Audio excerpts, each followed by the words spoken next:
Vous allez voir qu'il est assez simple de créer son propre enregistreur d'écran, un peu comme le fait OBS, pour citer que celui-ci. En JavaScript, on va pouvoir utiliser les API MediaStream et MediaStream Recorder. Voici donc l'application que l'on va développer. Alors on peut cliquer sur le bouton Commencer. Et ensuite j'ai la possibilité soit de choisir l'onglet de mon navigateur, un onglet, une fenêtre, ou bien tout l'écran directement. Donc là j'ai deux écrans, je vais sélectionner l'écran numéro 2. Voilà, donc l'enregistrement est démarré. Il va falloir cliquer sur arrêter le partage pour ensuite voir la vidéo apparaître dans le navigateur. Voilà, donc on a la voix et la vidéo. Je vais pouvoir cliquer sur télécharger. Ici, je peux mettre un titre au fichier, test. Test, du coup, on utilise le format WebM ici, qui est un format de Google pour les vidéos. Et on obtient du coup un enregistrement, juste là. Comment je coupe le son, je vois pas ça, bon ok. Et ça s'affiche correctement donc, au format vidéo. Et on va commencer à coder. J'ai ouvert mon WebStorm. Ce que je vous propose directement de faire, c'est de créer le fichier index.html. Et à l'intérieur, on va écrire HTML 2.5. Vous pouvez le faire aussi avec, par exemple, l'IDE, avec l'éditeur de code Visual Studio Code. Ça nous donne un template HTML avec lequel on va pouvoir interagir pour le modifier directement. Langue égale FR, puisqu'on est ici, on va coder notre application. Les boutons, en tout cas, on va les écrire en français. Je vais l'appeler ici enregistreur d'écran. Voilà, dans le titre. Et si je clique sur index.html, ici, Open in Browser, Chrome, voilà. Enregistreur d'écran, on voit bien le titre en haut à gauche. J'ai donc cette première étape qui est faite. On va faire une deuxième chose, c'est directement aller sur Bootstrap. Et depuis Bootstrap, on va pouvoir importer les librairies, voilà, juste ici, CDN via JS Deliver. Tac. Et en faisant ceci, on va pouvoir utiliser Bootstrap pour mettre un peu en page notre appli. Alors, on va mettre ça juste là. Voilà. Hop. Et dans le body, on va directement faire notre interface. Div classe égale container, donc ici ce sont des classes bootstrap. On va pas en utiliser beaucoup, hein, c'est juste pour mettre en place.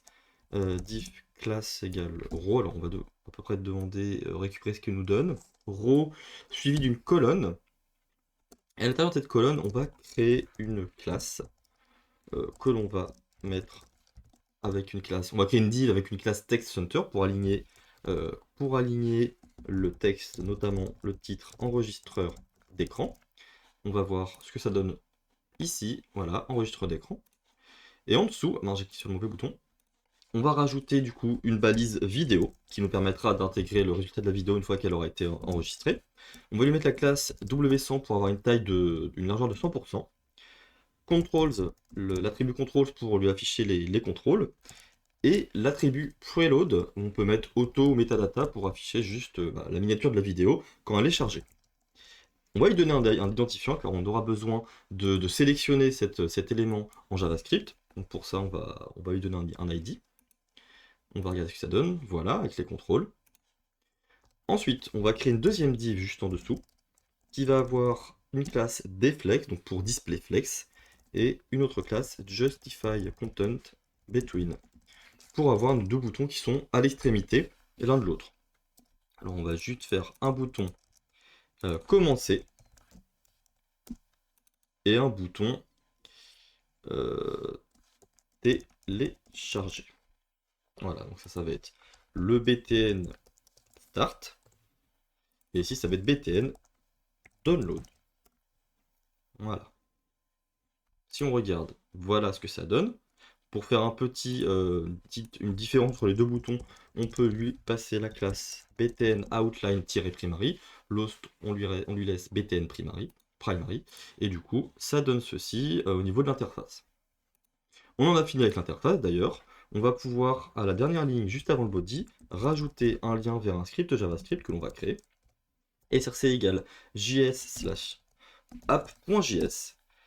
On va créer un nouveau dossier, JS, un nouveau fichier, app.js.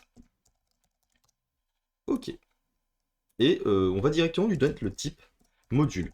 Pourquoi? Parce qu'on va créer plusieurs fichiers pour organiser correctement notre code et faire plus ou moins du clean code en JavaScript afin de rester organisé. Et donc on a besoin de spécifier le type module pour gérer les imports. La première chose que l'on va faire, c'est créer une classe utilitaire un peu qui va contenir tout ce qui est les éléments du DOM, donc de Document Object Model HTML, c'est-à-dire si je crée ici une classe dom.js, je vais pouvoir exporter, donc on utilise le mot-clé export, puis on indique une constante et un objet. Je veux que cet objet d'ailleurs s'appelle DOM, voilà, DOM comme Document Object Model. Mon IA complète très bien ce que je veux faire, donc je veux effectivement un bouton Start, le bouton Download et le bouton et la vidéo. Donc ici, on a en fait défini tous nos éléments qui sont dans notre code HTML et on va pouvoir s'en servir en JavaScript. Ce que je peux faire, c'est utiliser donc l'import, import, j'ouvre les accolades, dom, from, ./dom.js. On utilise le ./ car le fichier est au même endroit, dans le même dossier. Je vais pouvoir faire un console.log de dom. Je vais faire un inspecter pour retrouver mon console.log. J'ai bien un objet qui est affiché. Hop. Avec mes deux boutons. Ici, si on met la souris dessus, on peut les voir. Et la vidéo qui est bien retrouvée.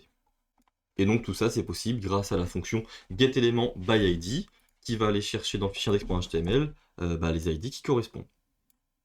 Voilà. Maintenant, on va passer au gros de la vidéo, c'est-à-dire créer la classe ScreenRecorder. C'est la classe qui va entièrement se charger d'effectuer les enregistrements d'écran et le téléchargement de la vidéo. J'appelle ma classe ScreenRecorder, enfin mon fichier screenrecorder.js, et cette fois-ci, je vais approcher une programmation orientée objet en créant une classe. Dans cette classe, je vais effectivement vouloir un constructeur pour avoir l'état, un certain état. Je vais vouloir avoir un objet this.blob, alors un objet, une propriété sur mon objet screenRecorder blob, qui par défaut vaut nul. Ce blob va être utilisé pour gérer le téléchargement, il lui affectera la vidéo, pour générer un lien de téléchargement et télécharger le fichier sur l'ordinateur de la personne. On va avoir besoin d'un autre objet, this.videostream égale nul. Donc ça va être l'objet qui servira à streamer, à enregistrer la vidéo au moment où on clique sur le bouton. Et on aura besoin de this.mediaRecorder. Voilà, comme ceci. C'est un objet que l'on instanciera tout à l'heure. Alors, ce sera facile de comprendre quand on les utilisera. Donc on va l'expliquer au fur et à mesure juste après.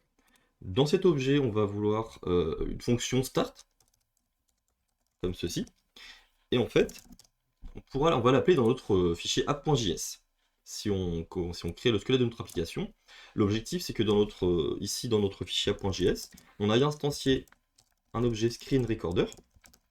Alors là, vous allez voir que si je fais new screenRecorder, ça risque peut-être de ne pas fonctionner correctement. On va essayer de le loguer. Console.log. Alors par contre, j'enlève le E.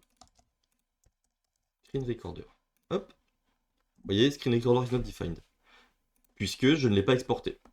Pour ça, il faut que je rajoute le mot-clé export class. Ici, devant ScreenRecorder. Et maintenant, je vais pouvoir l'importer. Hop. Il faut rajouter le .js.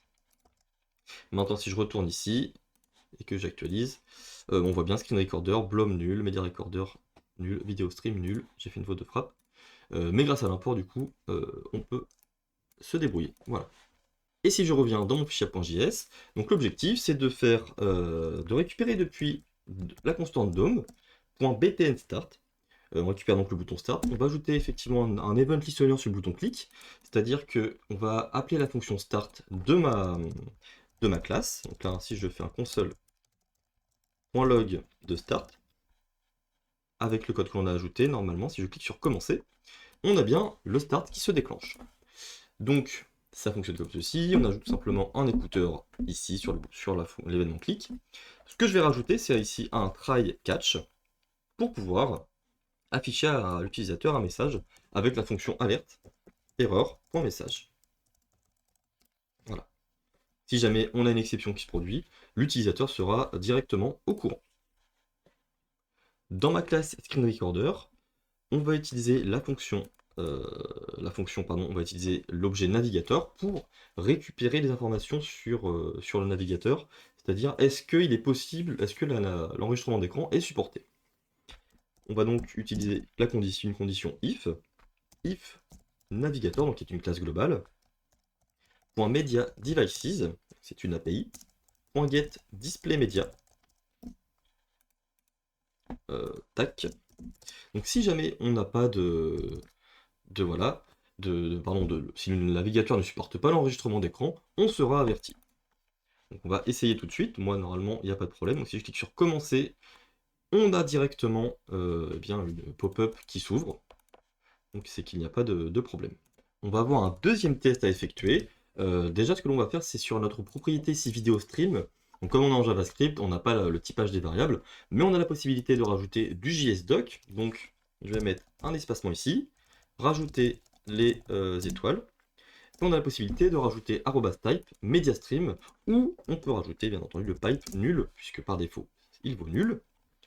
Et on va tester si en fait il y a déjà un enregistrement d'écran en cours. Bah forcément on va pas pouvoir enregistrer deux fois, enfin en même temps en tout cas.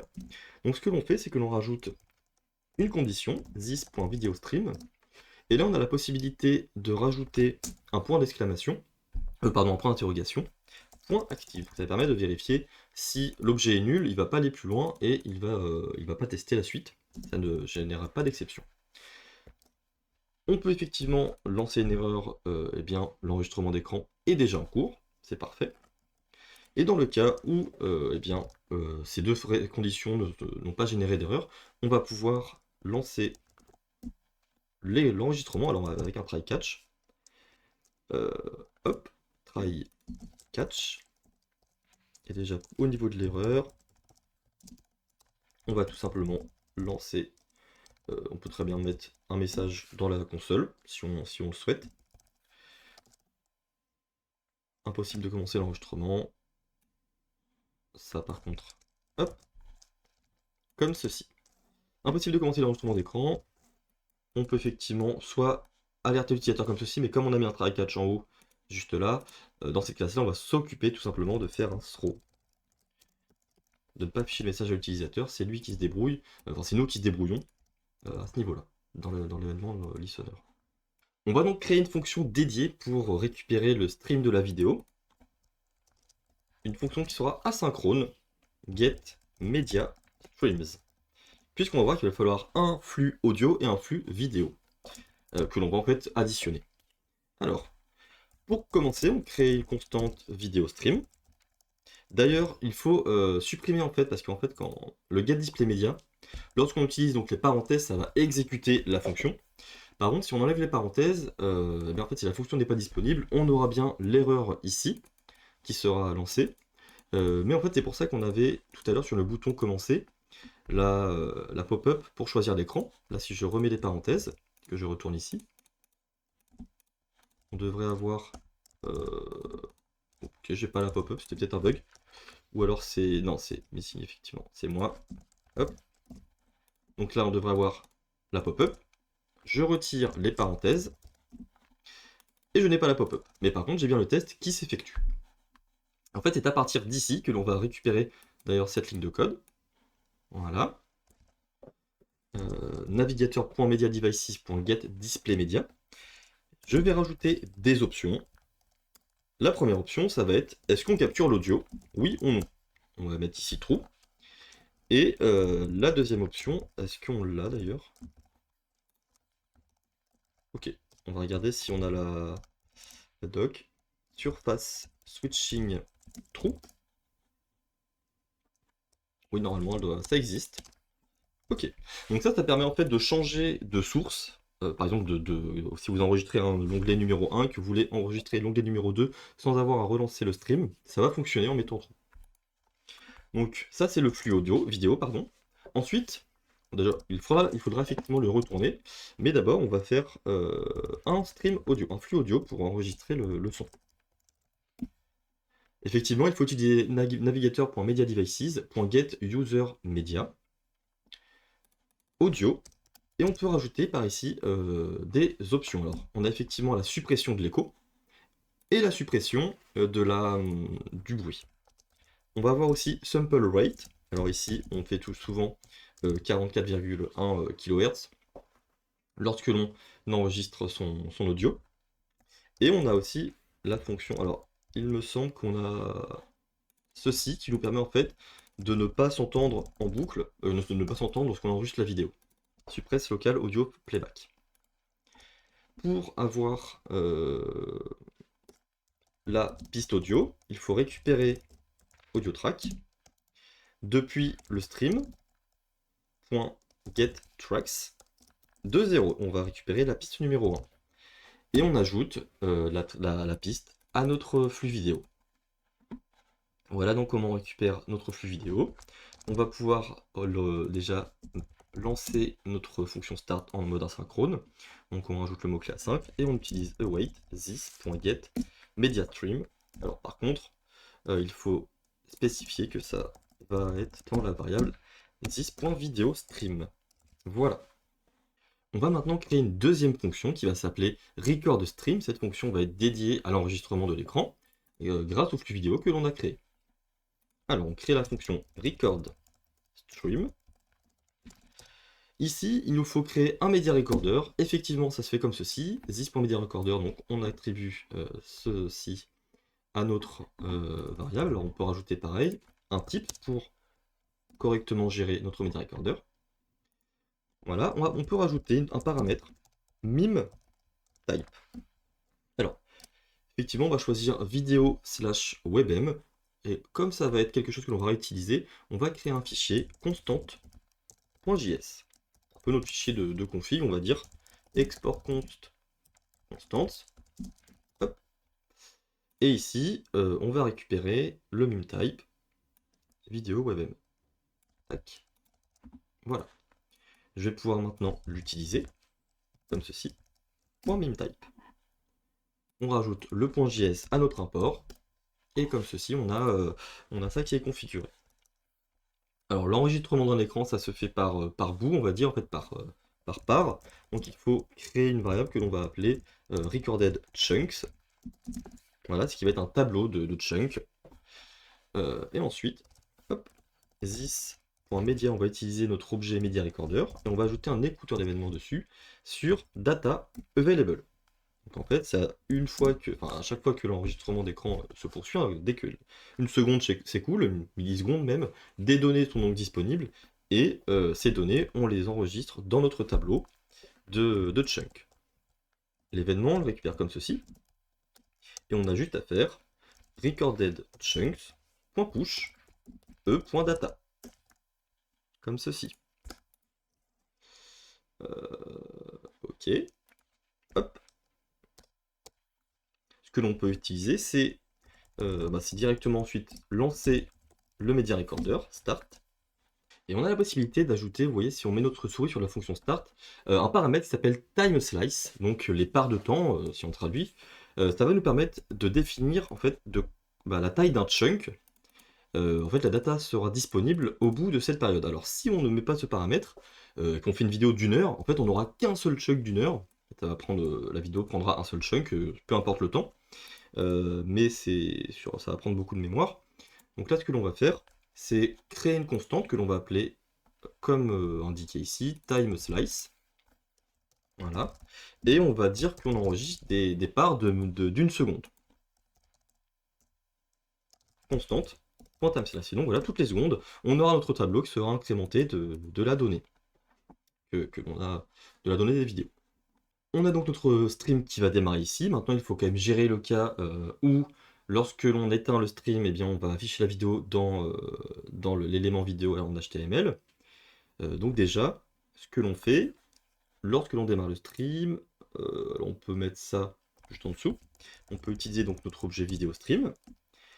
.get video tracks. Alors, je ne sais pas si comme ceci...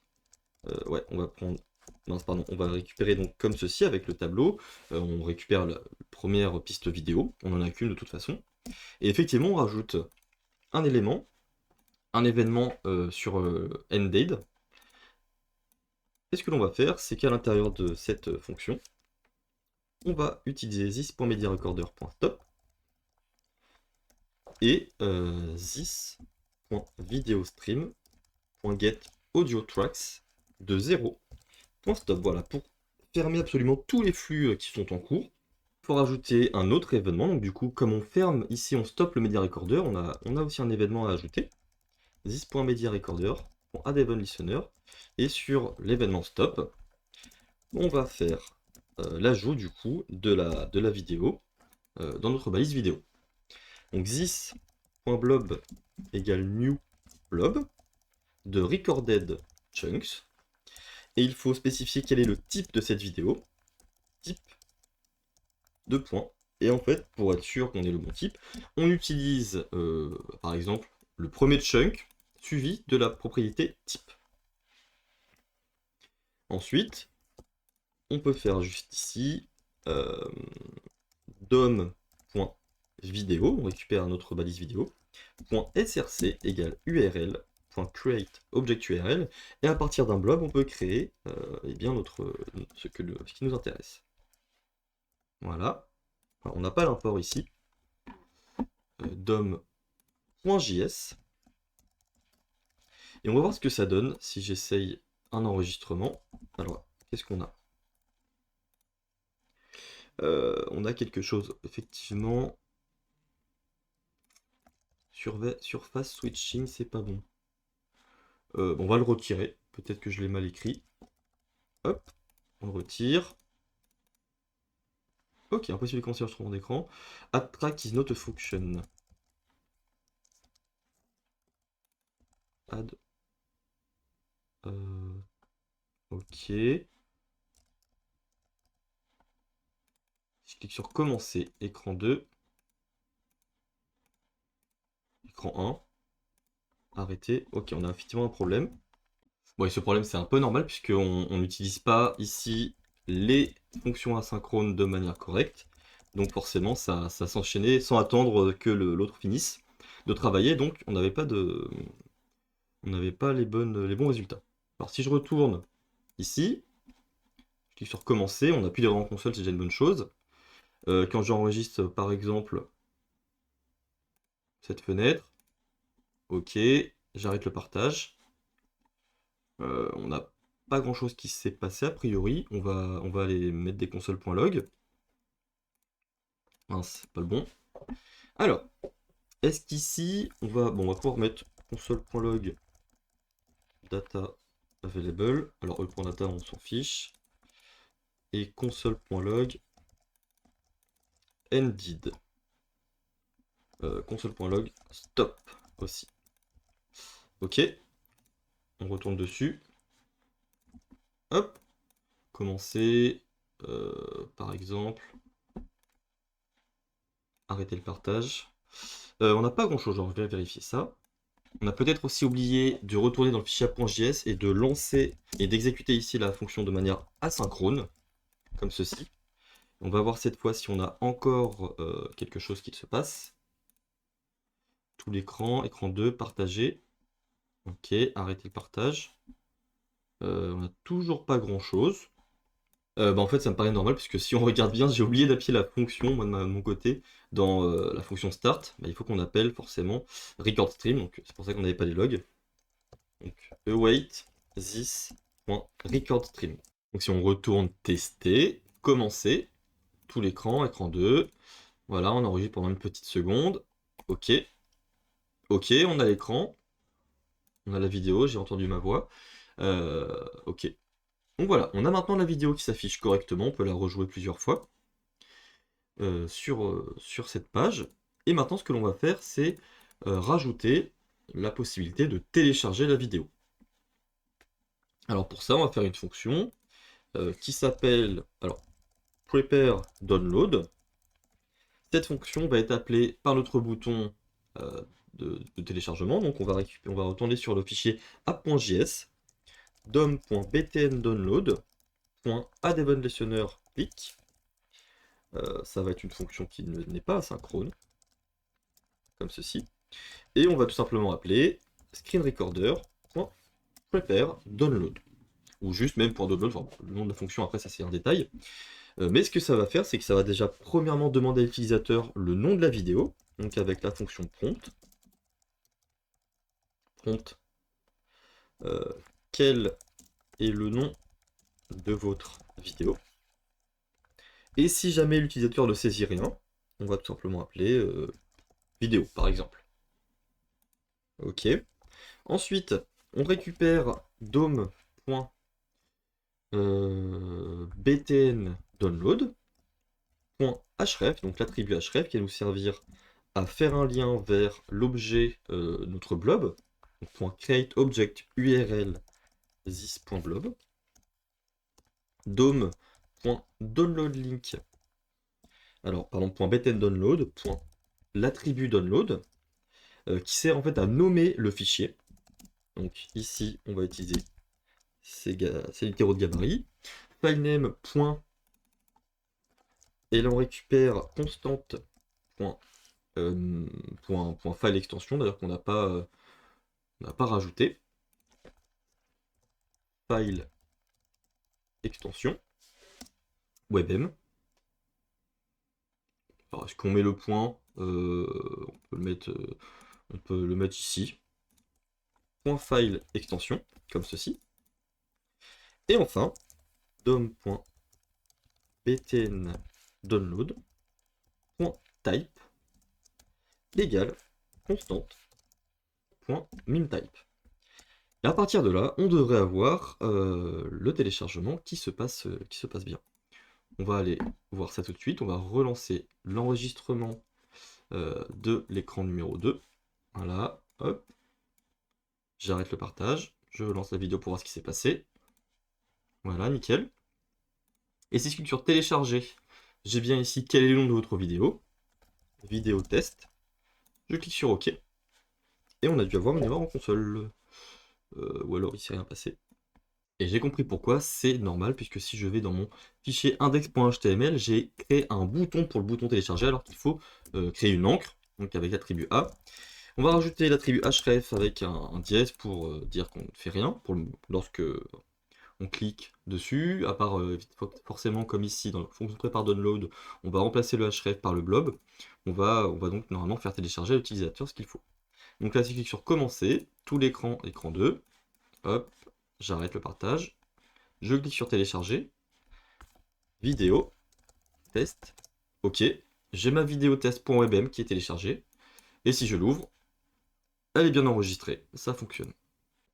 Et merci d'avoir regardé la vidéo jusqu'au bout, c'en est terminé. Si tu as aimé la vidéo, n'hésite pas à la liker, à poster un commentaire si tu as des questions sur, ce qu'on a vu dans cette vidéo. Et je vous retrouve très bientôt pour de nouvelles aventures. Allez, salut tout le monde!